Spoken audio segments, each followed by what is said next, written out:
Hi, Graham here. Thanks for joining me on this journey that is for thought leaders building their personal brands using podcasts as a tool, podcast guesting specifically. And what I want to talk to you about now is that journey itself. How do you professionalize that journey? It's a lot of fun.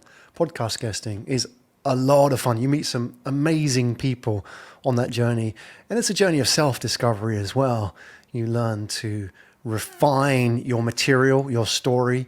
You learn to join the dots in ways which was seemingly impossible. All these kind of events in your life and career coming together through practice, getting out on stage in front of an audience, facing the moment of truth. That is the podcast guesting journey. Now, that's part one, which is really getting out there, getting on podcasts, and proof of concept in business terms, or minimum viable podcast, if you like. Can I actually do this? Can I tell interesting stories? Can I talk about something that's engaging for the audience? That's the proof of concept, stage one. Going into stage two is more about how do you convert all those appearances, all that attention that you're getting from other people's audiences, and turn it into leads, turn it into a pipeline for you that's going to help turn audiences passively into active engagements with you. That's the goal. And that's what I want to talk about to you today, because if you can build that, then the final stage in podcast guesting is thought leadership. That's when you become that guy who does that thing. Now, it sounds a little bit trite, but what I mean is that if you can occupy a piece of real estate inside the awareness and attention of your audience's mind, that's a very valuable piece of real estate, even if it's very niche. You could be the logistics guy, the podcast guy, the communications technology guy, whatever it is. When people ask, do you know somebody that does logistics in this space? They'll point to you. And that is an extremely powerful business development tool. So to get there, the missing link between podcast guesting and becoming a thought leader is stage two. And that's why I want to start here and talk about that now, specifically professionalizing your podcast guesting funnel. So if you are following along on audio, then know that you can get the images for this on Podcast Guesting Pro website, and you can get the videos for this as well. So for the benefit of those who are just listening, then I'll try and be as descriptive as possible, but know that you can get all the diagrams here that I'll be talking through to those watching the video on podcastguesting.pro.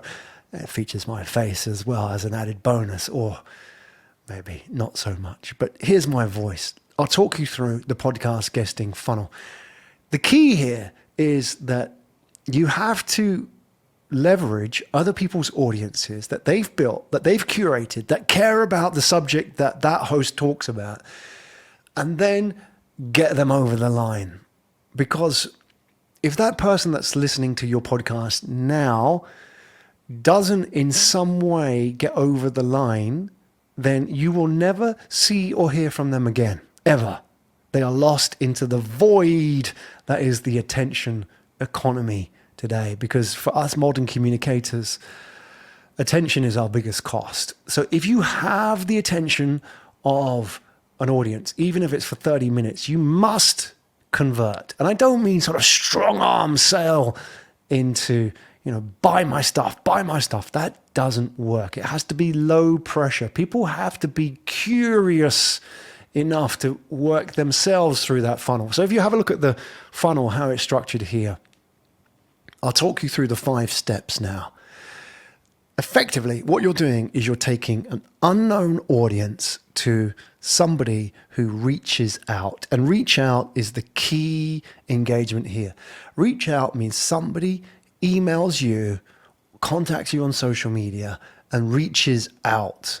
They're not pitching you. They're saying, hey, I listened to your podcast. I read your newsletter. I downloaded your ebook, and that resonated with me right here. That's my story, and I want to talk to you. Now, At that point, that's a buying signal. That's intent.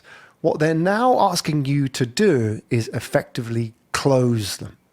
And that requires a conversation. It could be setting up a call with them. It could be having a meeting. It could be sending them more information. Whatever it is, it means they are giving you permission to sell them whatever it is that you sell.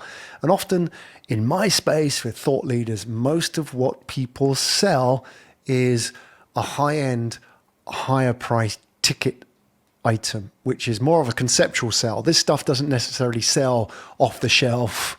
It doesn't sell online so well. Mostly it's conceptual. They want to talk to you. They want to have the meeting with you. They want to talk through it. They want to reassure themselves that this is the right decision. So if you have a look at the steps in the funnel, this is how it works. And I'll describe this if you're listening along on the podcast. First step is they hear you on the podcast. So there's this guy, he's talking about logistics. He's talking about communications technology. He's talking about the future of work, whatever it may be.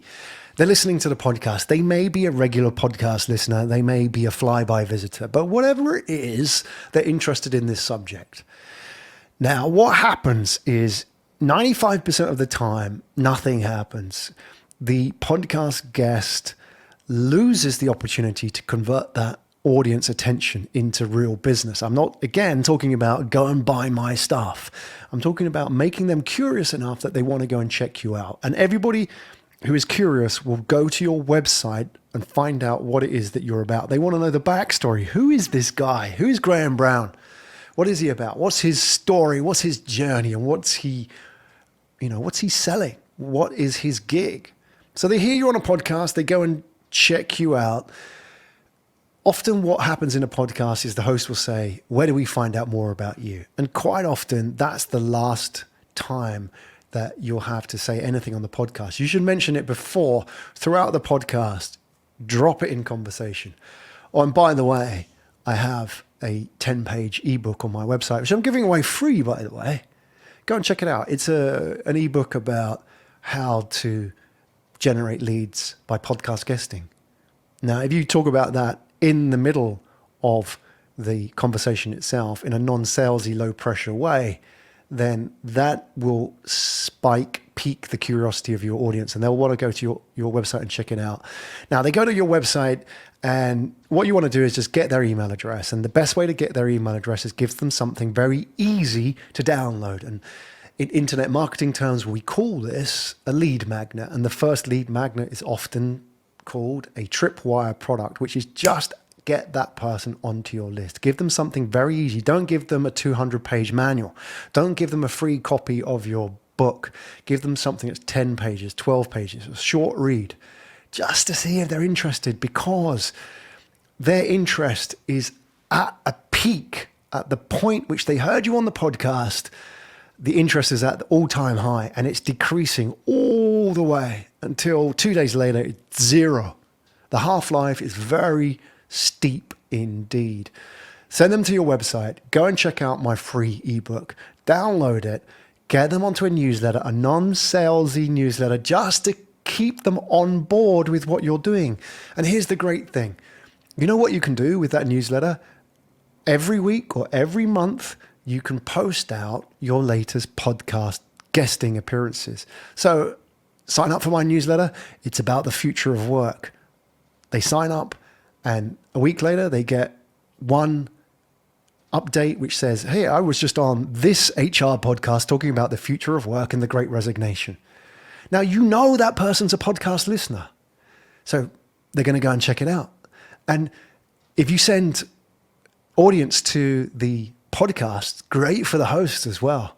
And it keeps that conversation going when you're doing something else. They could be listening to that podcast whilst you're asleep, whilst you're doing another podcast, whilst you're doing something else. That is the closest we can get to cloning you without physically cloning you. It's conversations at scale. So build in that compounding. Start building a list of people who are interested in what you do and listen to podcasts, because before long, if you can get 100 people on that list, and every time you send out an update about your podcast, you could send maybe 50 listeners to a podcast, that could spike in a short period of time. And that could be enough to really propel that podcast up the visibility algorithm on Apple or Spotify, especially in the B2B space where small numbers add up if you're in a niche podcast target area. So let's go back and have a look at the last part of the funnel. Get them on your newsletter. Build trust with them over time. Don't hard sell them. Build over time, because you know what? Your audience, they may be really interested in what you do, but they're not ready right now. And they don't want to lose you. So they'll sign up, but 3 days, 4 days might not be the right kind of timeline to commit. If you're coaching, or if you are looking at selling SaaS software, or you are offering some kind of high ticket service, it may be a year, it may be 2 years that they need to be on the audience and on your newsletter before they commit. But you've got to have them on the newsletter such that when they have that conversation, when they are ready, you are there. And they just press the button because they've known you for a long time. They've been talking to you for months and months and months, even if you weren't physically talking to them, just through the conversations that you're having. And eventually what will happen is they'll reach out. They'll send you an email. Make sure on the bottom of your email, you make it easy for them to talk to you. Just say, hit reply if you're interested in talking about anything in this newsletter. And I guarantee I will read every single email that lands in my inbox. People will talk to you, and they may not be saying, hey, I want to buy your stuff. They'll say, I'm interested. You have got me. You have interested me in your thought architecture and your world, and I want to know more. That is how you take an audience unknown to a very highly qualified and aligned lead. Because you know, when you talk to that person, they're educated about what you do. They are aligned with your world and how you think, and they will be almost selling themselves into what you do. And that is the perfect deal for you. That's a great deal for them because they built trust with you and they know where it goes. They know what the outcome is. You can do all of this in a leveraged way, such that you can do this to 100 people, 1,000 people, 10,000 people, however big your newsletter goes. It doesn't take up any more of your time. That's how you build a funnel. That's how you take things from being just podcast guesting to the next level and actually make this pay for your business.